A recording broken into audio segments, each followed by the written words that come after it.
crowd will be here. Otherwise, we'll do it Be'ezat Hashem throughout the Yom Tov. But do not worry, we are going to be doing a bit later tonight the drawing of Sefer Torah raffle number 14. And Be'ezat Hashem, this will take place later on tonight. The food will be coming also in a few minutes, so please wait and be patient, and Be'ezat Hashem, everything will set up accordingly. The Gemara at the end of Masechet Ta'anit tells us that HaKadosh Baruch Hu gave 3 Parnasim Tovim to Am Israel, 3 great community leaders. One was called Moshe Rabbeinu, one was called Aharon HaKohen, and one was called Miriam HaNeviah. And we know well that in the Zechut of these 3 Tzaddikim, 3 miracles happened during the desert. The man came in honor of Moshe Rabbeinu alayhi shalom. The water was called Be'er Miriam in the Zechut of Miriam HaNeviah, and the Ananei Kavod in honor of Aharon HaKohen. Chacham Ovadia Yosef alayhi shalom asked the following question.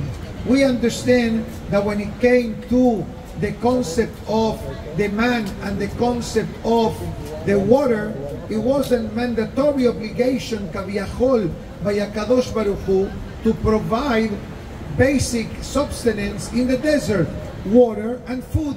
So that's a given. You can't expect that a nation will travel without eating or drinking. So if that's the case, why was there a need to give an extra bonus like the Ananei Kavod? So he explains that in the water and in the manna, Bnei Israel complained. Remember, Vayelechu velo matzu mayim. Another one is Lechem hakelokel. Bnei Israel complained about the manna and complained about the water. But there was never a complaint against Ananei Kavod. Because what was the Ananei Kavod providing for Am Israel? Besides what the Zohar HaKadosh calls the Ananei Kavod, Tzilad Menuta, the shadow that gives emunah into the neshama of every one of us, but actually the Ananei Kavod were a multi-purpose type of protection for Am Israel. During the nighttime, it will protect them from the cold weather. During the daytime, it will protect them from the hot weather. When they walk in the desert, the ground will become flat. If Haz v'Shalom, anyone will attempt to start up or to attack Am Israel, the Ananei Kavod will protect them. So the Ananei Kavod was a multi-purpose level of protection that HaKadosh Baruch Hu gave to Am Israel.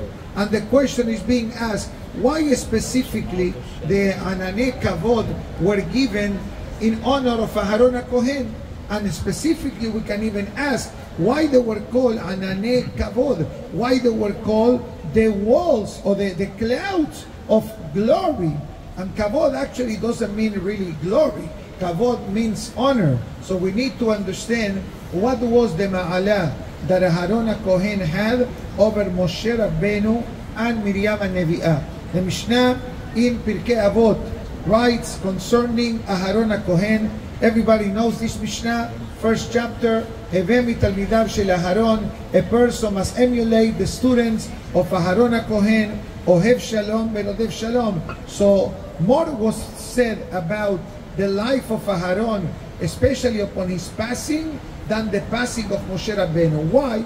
Because Moshe Rabbeinu was the rabbi. Moshe Rabbeinu gave halachot. Yes, no, right, wrong. What Aharon HaKohen will do, the Mishnah writes, Ohev shalom velodev shalom.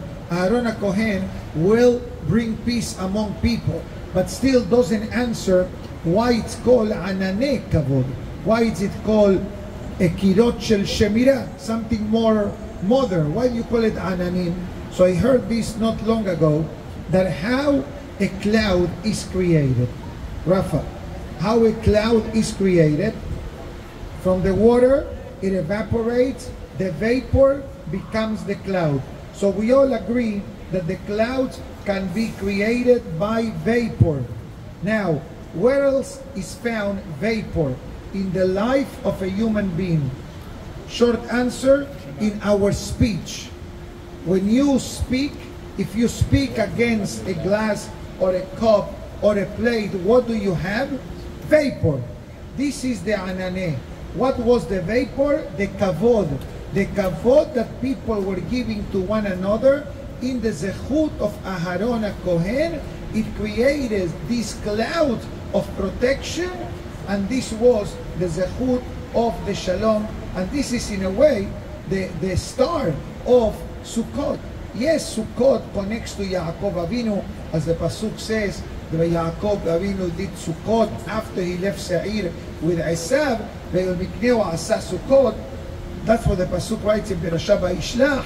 But so therefore Sukkot is connected to Yaakov, but the one who actually activated the protection that the Sukkah brings upon us is Aharon HaKohen through the midah of Shalom. So Be'ezrat Hashem will try to bring this idea of Aharon HaKohen not only in the week of Sukkot or in the night of the Ushpizin, but actually for every day and life of our life. We'll have the zechut of the building of the third and final Bet HaMikdash.